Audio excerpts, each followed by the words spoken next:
Welcome to Refocused Radio, man. Once again, we are here today. We have another show line for y'all, man. Today, we have a powerhouse, man. We have Dr. Toby. He is a living blueprint of resilience, reinvention, and real impact. From surviving the streets of Brooklyn as a homeless child to rising in the music industry as a trailblazer, wealth manager to elite athletes, and also the heart behind the Book Bank Foundation, which is very popular. And we're going to learn why. When we learn about his story, I think you're not just going to be inspired. I think you're going to understand what can happen when you use your time correctly. First and foremost, I want to say to you, Dr. Toby, how you doing today, man? I appreciate you being on the show. Honored to be here. I know you guys are on fire, so I'm glad to be here. Well, I know you have so much more on your resume, but it'll probably take a few days to go over that. So I just want to cut to the chase and say, man, tell us a little bit about your background and how did you get started to the road towards success? Because you have a lot of things you do. So I'm born in Brooklyn, raised in Queens. I experienced youth homelessness. I was homeless from 8 years old until the 7th grade. But I was born rich. We just didn't have any money. We got displaced a little bit from financial support, the food stamps, the food lines, welfare, and families who loved us, our own families and relatives. And we journeyed through it unscathed. No one was harmed, no one was hurt. We would just look at the world as though we were on a journey as a kid. Sometimes my brother Randall and I, we would travel on the subways after school, go to museums after school. So we were incredible readers. We had no fear at that time and very disciplined. And that allowed us to be well educated by the time I get to Hollis, Queens, home of Run DMC and Russell Simmons. Just before Run and Cool J and any of these guys were here, it was basically Grandmaster Flash in the Bronx, Graham was at Theodore, Cold Crush. Then came the emergence of the new school rappers of that time, which would be Curtis Blow. And I was one of the first rappers in Queens, went by the name of Mr. Sweetie G, making the Pause tapes. I was with Infinity Machine, Cypher Sounds, Disco Twins, these little groups. And then I joined Mike and Dave and started going around all 5 boroughs just as records started coming out. I didn't have the big record. I had a critically acclaimed record called The Place to Be. Sugar Hill, Sylvia and her team offered me a deal. I turned it down. They wanted 100% of my publishing. I didn't do it. Put out those records from there, went on to be one of the founders and pioneers in New York City house music, which would be New York City Garage. Larry Levan, the Club Garage. I was one of the male vocalists on the R&B side with Colonel Abrams, D-Train, guys like that. I was one of the last of them that came because I was coming off the hip-hop vibe. Then I was honored to manage LL Cool J with Brian Latour, Charles Fisher. We managed Cool J for 4 years. We did the show In the House, and we brought you this album, the Mr. Smith album. That was a lot of fun. We discovered R. Kelly. We discovered David Banner. I discovered Positive K. Saigon was one of mine. Went on to go into film and TV as well. Obviously with Jason Mitchell with the 200 million sold and Straight Outta Compton and The Shy and these other wonderful things. I also had many great television actors, but we won't even go on with the names. You can see it on my curriculum vitae here online, but I'm just a servant of these people. From there, I go into where I am now doing venture capital. We're in the health sciences, biotech. It's called RCP Capital. I'm one of the venture capitals that are looking at several different investments, inventions, and modalities that are going to render this world disease-free in 25 years. We are on the precipice of using amazing technology, which has to do with biology, microbiology with technology, infusing the causality of what people have inhibited the public from knowing, pharmaceuticals being the main cause. But we're going to live in a time where we may have to have support. We may have to have the infusion of different type of sciences. STEM technology is changing the world. We're right there. And we're doing some great things. We're based out of Harvard Square. And I shared all those things because I went from homeless to being a creative, Queens, New York, South Jamaica when the Supreme and Fat Cat and Cauley and those guys were there. And Queens brought so many people to market. LL Cool J, Russell Simmons, 50 Cent, Nicki Minaj. Then you go on the other side, we have Marley Marl and all. So, Queens was a place full of rich, talented people, right? When you were in Brooklyn, you went from Brooklyn to Queens. I was like moving on up. So I was so happy that much of my success and much of my early core was developed in Queens. Appreciate you laying that out for our audience and our viewers, because that's why we have people like you yourself on this show, because a lot of times people are looking like people like you, high profile, and working with high profile individuals, like, wow, there's no way I can get access to that. There's no way I can live my dream. But that's why we do this show, because you guys take time out of your busy schedule to educate our audience. And for that, I just want to say thank you for clearing your calendar to give us the gifts of not just your wisdom, but your learning experience and what you had to go through, because that's the key. You do have to go through something. For every greatness of value, there's some kind of sacrifice. And with that, it cues up this next question. You mentioned moments ago about working with high profile athletes and entertainers. Being those different types of industries, what were some of the key things for you to be able to manage both wealth and wisdom in those different environments? Great question. So being a creative, being a rapper, producer, figuring things out. Right? I had some hit records in my time. I ended up managing Cool J, who used to come to see me when he was a kid. He's younger than me. And I ended up managing him. But as I'm going, I'm using my creativity, but I have discipline. I believe in ethics in business, and I understood protocols, the rules, right? But we're tied to culture. So I know when to keep it street. I know when to keep it real. And I know how to transmodulate the essence, the innocence, the purity, and the power of culture, more specifically ours, without it being delineated or watered down. So we don't have the culture vultures.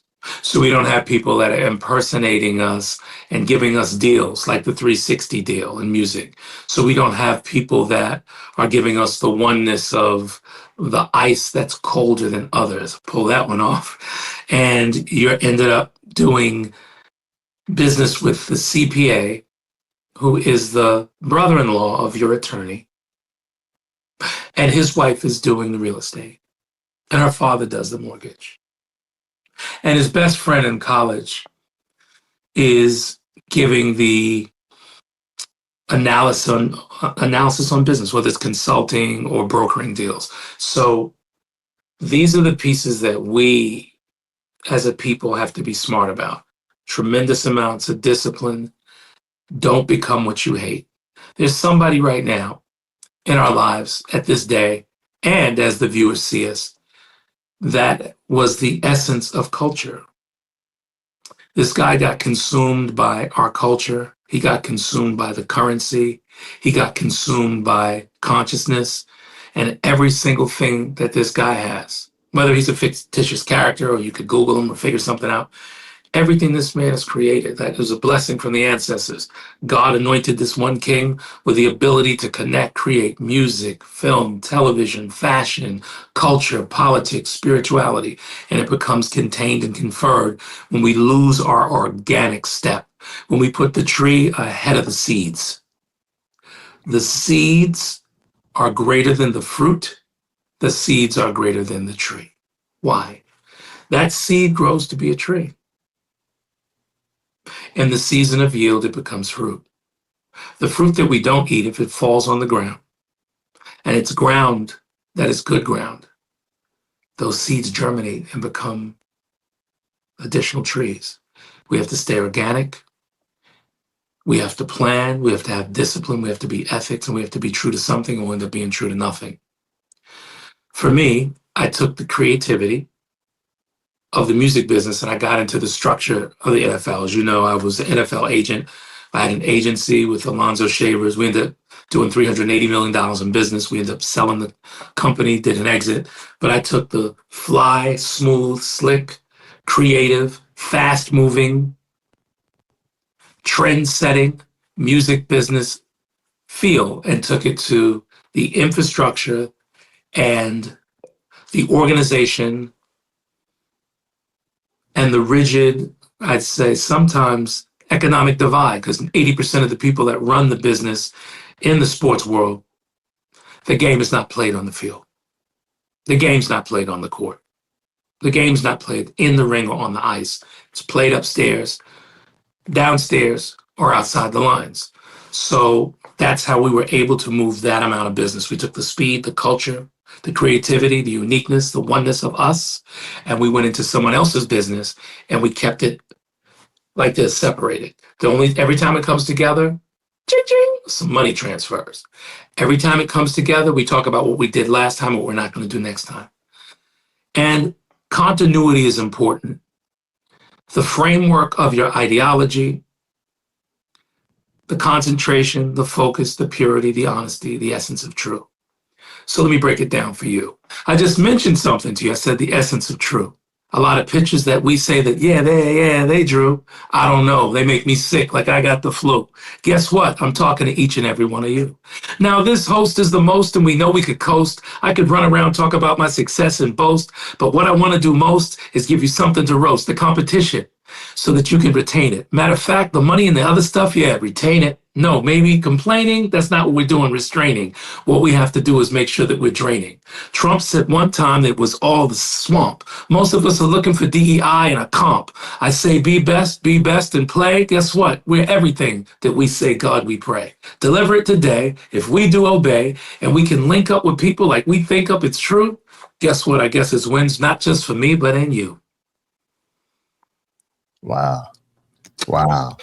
that right there, a lot of people gonna have to rewind that or scroll back to get everything that you just said. You just said like years of wisdom in like 10, 20 seconds, man. That I appreciate that, man. No one's ever done anything quite like that on the show. So you are definitely one of one. And I want to touch on that because I think part of your story, being homeless as a child, rising, breaking every single barrier and beating every single odd. I mean, that right there needs to not just be celebrated, but I want to dive in deeper when you mentioned about the seed, how that is greater than even the tree itself, because what you're saying is almost like something that's predestined. So people on the outside may not see the value of this seed. They might not see the value of this person's idea. They may not see the potential, the power that is, in some cases, it feels like it's trapped.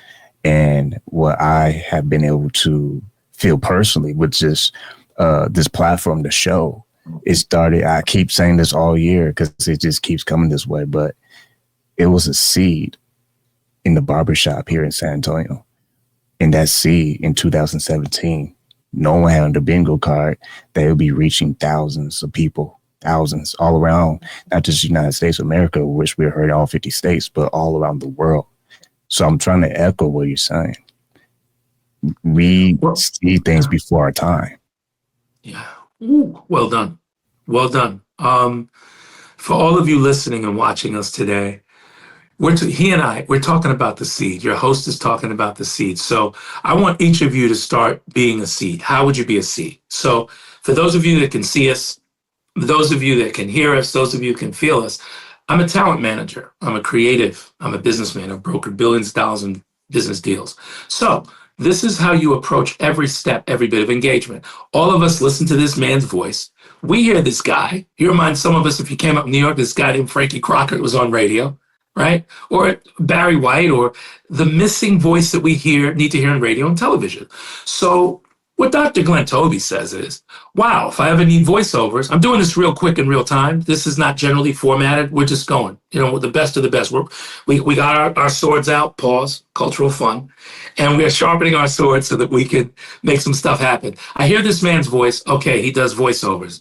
This is good. I have a radio show called The Global Dance Party. That's on every single Saturday night at 8 o'clock on Freshest FM. So, okay, I have a radio station. He's got radio. I'm already lining myself up, listeners, viewers, as an agent, as a broker that has represented films on TV that you know have executive produced, or the greatest talent, I managed Jason Mitchell, the actor. So I'm thinking right now, TV show. How much bigger? Maybe he's a replacement for 60 Minutes. I'm doing this all as we're listening. Oh, he's the next guy in 60 Minutes. This television show. Can I help him with syndication? Voiceovers. Maybe he can do that. We can reciprocate it. He just told me the market he's in. I'm in the market he's in. We're on a podcast right now in the back of my head. Viewers, listeners, look what I'm doing right now. I'm coming into his market. I'm going to be on his stage. I'm going to petition him when he does seminars to put me on the panel. I'm going to do the same for him. Engineer and build. Stay a seed. Don't be in need. Don't be in greed. It's the spirit of lack that'll hold you back. And when God gives you something that will attract, make sure you impact it like a truck. Don't leave anything on the table if you're able, and stay live like cable. Back to our leader. I appreciate not just that, what you just did, because I'm just like you. I always was a creative person, and I always was an introvert too before this whole show launched. I had to go back to barbershop, but since we're talking about C, and I'm going to make this full circle where you drop bars, I'm going to drop bars with you. But I was called out by the owner, and he said, "Why are you not using your voice?" It was just random. But that disruption, that was the starting point of something great to come. And when he said, "Why are you not using your voice?" I had to pause and I had to think. And I said, "I'll do this podcast, but you got to be my first guest." And he committed to that. But here's the funny part that people don't ever see on this show. Y'all see the big celebrities I talk to and all the high profile people, from military to government, federal, former Congress woman, all that jazz. I mean, DC, all that. I mean, I've touched Fox, CBS, CW, ABC, ESPN, like the list is long. But what y'all don't see is the lack of resources I had to start with when this dream was birthed in 2017. Wow. What y'all don't see is that, or didn't see, was the struggle of trying to find people to be on the show for the first 2 years, from 2017 to 2019. But I hear the report to speed up this whole process, because for the sake of time, was amazing. The last 4 years recently, I've never asked more than 15% of my guests to be on the show anymore. Wow. I don't do it no Right. more. Right. Yeah. There's someone who's looking at us and watching us, and they're like, "When's it going to be my time? When's it going to be my shot? Why am I overlooked?" What you should be saying is, "What am I doing in the lab? What am I doing when no one's watching? What am I doing when you're stop worrying about what others going to do to rescue? When you start to find out the hard truth that no one in this world is going to rescue you, you have to be the very one that plants the seed. No one's going to go in your pocket and say, 'Hey, man, you have some valuable seeds. Let me yank that out of your pocket and let me show you how to plant.'" No, when you're in the real deal, you have to figure out how to plant it yourself. That's what our guest today, Dr. Glenn Toby, did. When he was homeless as a child, he could have had every excuse in the book. He could have had the best violin with the best sad songs, and he could have said it was everybody's fault. But here he is today, showing you all the blueprints of what he was able to manage with. And I want to make that into this next question. You touch over 250,000 lives when it comes to your outreach with your book bank foundation. You talking about planting seeds. You are really changing a lot of people's lives with that blueprint. That a lot of people, if they have not learned about that, you have an organization that they can see on the ticker tape, the bbf.org, to learn more about this thing. Because I'm telling you, when they start to see what you're really doing with planting these seeds, there's going to be a lot of trees to provide shade in the future. Wow. Well said, brother. So kind. Yeah, the book bank. So what happened is when I was representing NFL players, I had a year. Yeah, I'm living in a house, 12,500 square feet. I've got the Bentleys, the cars, Lamborghini, just everything, every worldly thing. I'm flying all over the place, multiple homes. I'm in the, you saw me on the, Stephen A. Smith's show, and just all this glory and gravitas. And I sat down one day, kind of like this, what's next?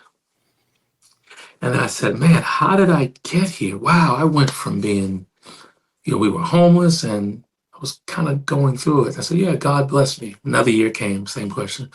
It's favor. Nah, I need something more concrete, something more resolute. Then I said, it's the giving. I think I came into this world rich. I just didn't have any money. I had a great place to live for the equal time, right, in terms of my childhood to not. And God trained me on the spirit of lack.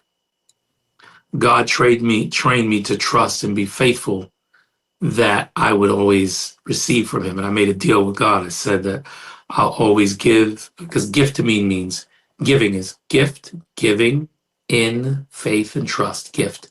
I give to you in faith. I have faith that this will help you, this gift that I can pass to you, that it's an anointed, appointed gift.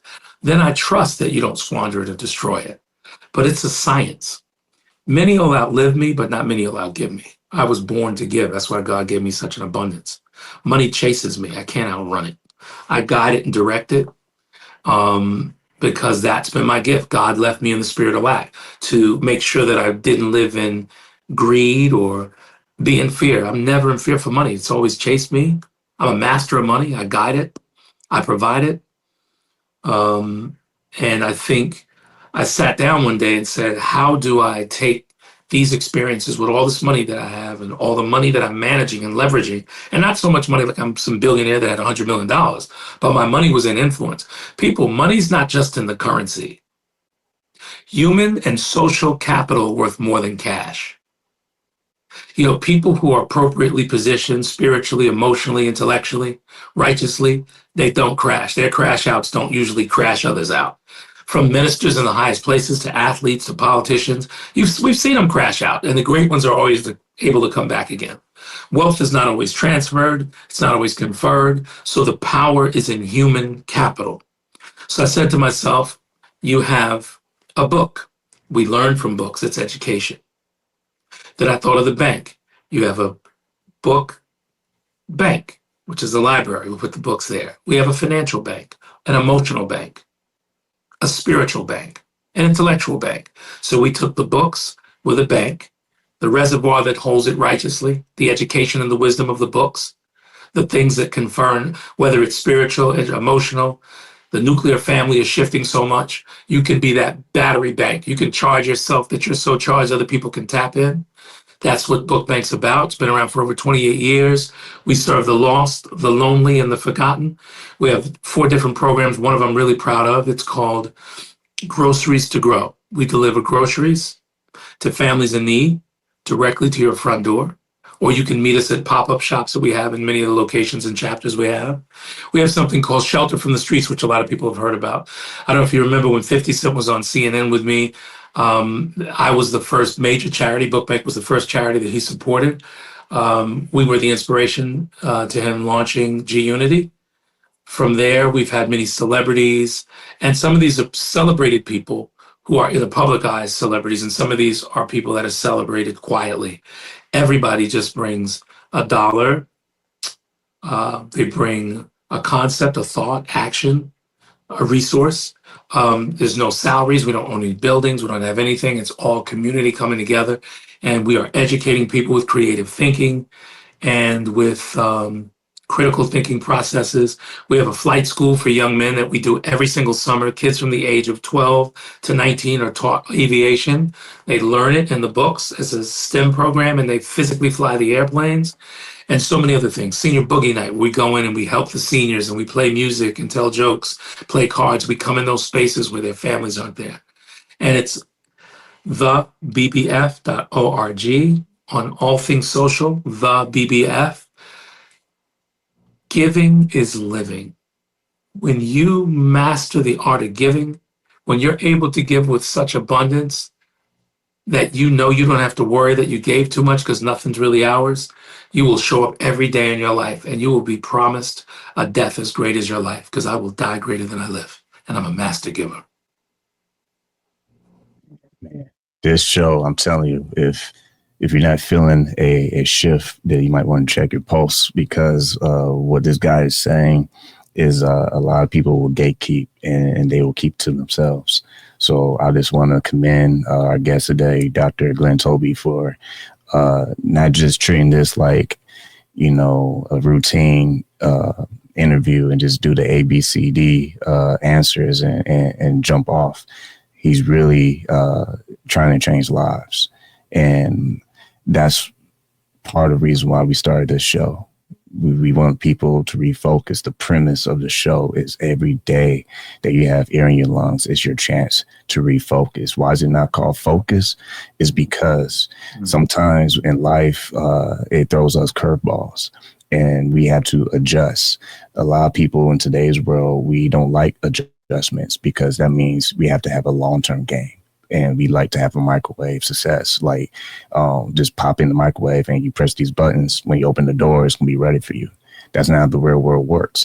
So the show is to help you educate that you have a chance to refocus, gain clarity on what it is you're trying to dream and pursue. And on top of that, unless you have a foundation of purpose, if you don't know your why, if you don't know what wakes you up to do what you do, then guess what? When the things do get tough and storms come your way and the curveballs come your way, you're going to fold. But that's what this show is about, is to help you refocus and gain clarity on what you're trying to do. So Dr. Glenn Toby, I know we're short on time, but I want to give you the last words. What will be your message to not just people who look like us, but people who are trying to strive to be the best version of themselves? I will drop a masterclass that is 120 seconds. I'm going to do something that is so crazy and out of the box. See, people, remember to be out of the box. I'm so out of the box, I am the box. Be the box. Decide who goes in and who comes out. Pause. Having some fun, host. Got to get something. Got to have some cultural fun. And let me share what I'm going to do. I'm going to do a deal today in front of all of you listening. So on behalf of our host, my brother, I am predicting, forecasting and telling you with this man's talent, with his heart, with you've seen his journey from the barbershop to the top. I'm saying when he goes to, this is going to be a big show. This guy's going to be on TV everywhere. He's going to monetize. He's going to shift. And I'm kind of leveraging him, trying to put him in the box to say when CAA or when William Morris come, he's got to confer with me. I want a piece of the action. When he starts to expand, I want to talk about that. I want to be an advisor on the board. And mostly for all of you that are listening, DM this man. You see how many of us thought leaders, people that are specialists, experts that have won, we connect with him. Get in line and DM him. Follow him. Ask him questions to give me and everybody else that's been on the show. Let's be the expanse of our expanse. This platform is something to be reckoned with. It has a spiritual component to it. It has an entertainment component with it, and this guy's a star, a rock star. That's why I'm on it. That's why I drop my day.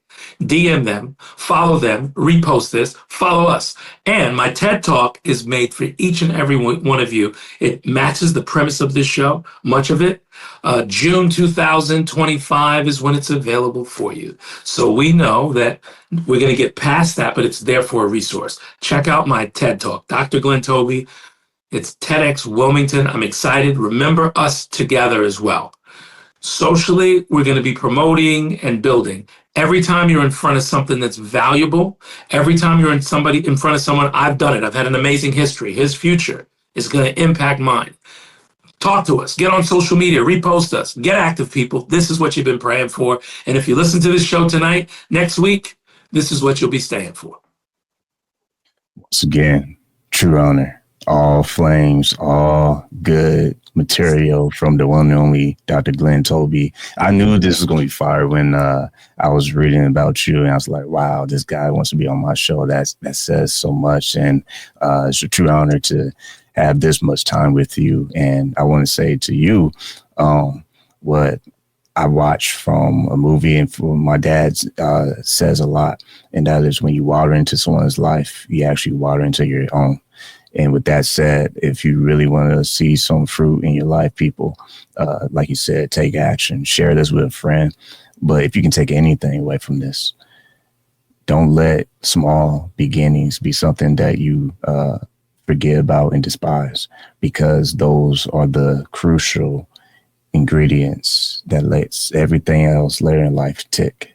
And if things ain't ticking, not only do you need to check your pulse, but you need to check your why. You need to check your purpose, because a lot of times when fires start and when then chaos are happening in your life, they're usually warning signs that you're running out of time.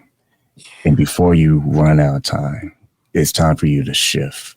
So if you got this message, if you got this video, it wasn't on accident. It's probably a divine appointment that you need to shift. And I'm not trying to give you goosebumps. I'm going to cut right to the chase and the airplane's going to land. Refocus and stay focused. And with that said, I want to say to you, Dr. Glenn Toby, thank you for your time. Thank you.